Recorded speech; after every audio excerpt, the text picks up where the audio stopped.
ரொம்ப அழகா சொன்னான். ஆனா இதை நீங்க நல்ல நுட்பமா கவனிச்சாதான் புரியும். ஒரு நாள் மண்ணை கீறிக்கொண்டு ஒரு புழு வெளியே வந்தது. ஒரு நாள் மண்ணை கீறிக்கொண்டு ஒரு புழு வெளியே வந்தது. அது கொஞ்ச காலம் வாழ்ந்தது. அந்த புழுவை ஒரு பூச்சி சாப்பிட்டது. அது கொஞ்ச காலம் உயிரோடு வாழ்ந்தது. அந்த பூச்சியை ஒரு வண்டு சாப்பிட்டது. வண்டு கொஞ்ச காலம் உயிரோடு வாழ்ந்தது. அந்த வண்டை ஒரு தவளை நல்ல கார்காலத்தில் உணவாக சாப்பிட்டது. தவளையும் நல்லா வாழ்ந்தது. ஒரு மழைக்கால இரவில் தவளையின் பாடல் கேட்டு ஒரு பாம்பு வந்தது. பாம்புக்கு தவளை உணவாக போனது. பாம்பு கொஞ்ச காலம் வாழ்ந்தது.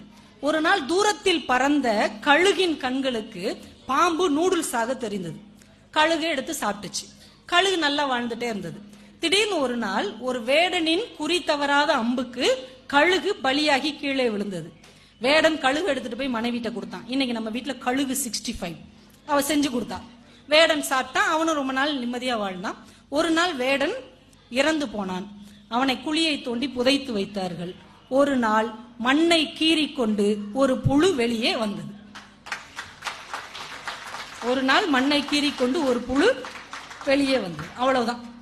நம்முடைய மனித வாழ்க்கை ஒரு புழுவில இருந்து தொடங்குறது, ஒரு புழுவிலேயே முடிஞ்சிருச்சு. இவ்வளவு சின்ன குறுகிய ஒரு வாழ்க்கைக்குள் வாழ்ந்து கொண்டிருக்கிற நாம் மனதை கொஞ்சம் விசாலமாக வைத்து மனிதர்கள், அன்பு, சமூக அக்கறை என்கின்ற ஒரு ஒற்றுமையான பாதையில் குழந்தைகளையும் வளர்த்து நம்முடைய மனதையும் லேசாக வைத்துக் கொண்டால் வாழ்க்கை மிக இலகுவாக இருக்கும். சுமையா இருந்தோம்னா ரொம்ப கஷ்டம். ஒரு நதியில ஒரு கல்லை தூக்கி போடுங்க, அது அப்படியே முங்கி அந்த இடத்திலே கிடக்கும்.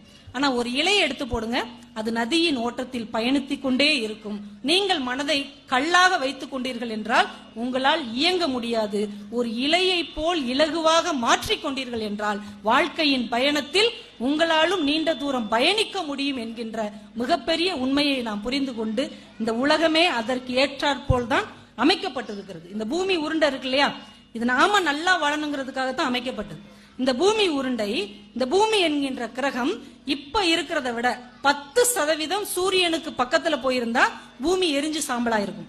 10% பூமியை விட்டு தள்ளி வந்திருந்தா இந்த பூமி உறைஞ்சு போயிருக்கும்.